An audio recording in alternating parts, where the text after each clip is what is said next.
The Sabbath was made for man, and not man for the Sabbath.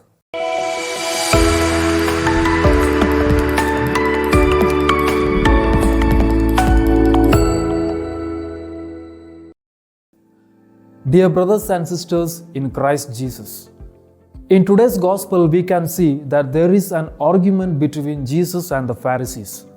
The argument is about breaking the law on the Sabbath.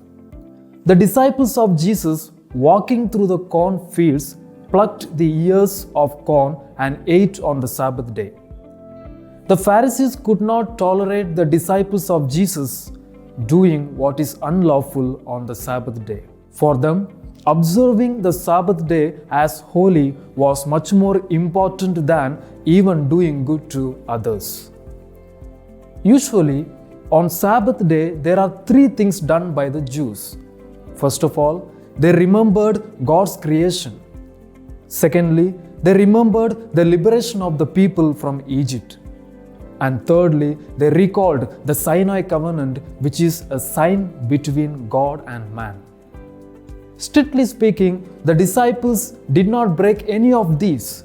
They only ate the grain to satisfy their hunger. As the saying goes, the hunger takes precedence over the concerns of the law. This is what we read in Deuteronomy chapter 23 verse 25.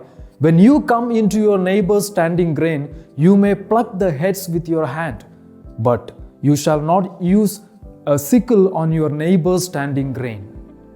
Jesus too quoted from Old Testament about what David and those who were with him and what they did when they were hungry. The disciples just ate the grain to satisfy their hunger, but the Pharisees accused them of breaking the law on Sabbath. It is because the mere adherence to the law made them blind and suffer from self-righteous attitude.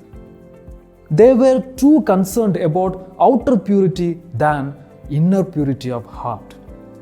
This attitude led them to accuse anyone who broke the law. But in answer to them, Jesus says, the Sabbath was made for man, and not man for the Sabbath. The Son of Man is the Lord even of the Sabbath. It is because God who created the world, liberated the people from Egypt, made the covenant with them, and now the same God present before them.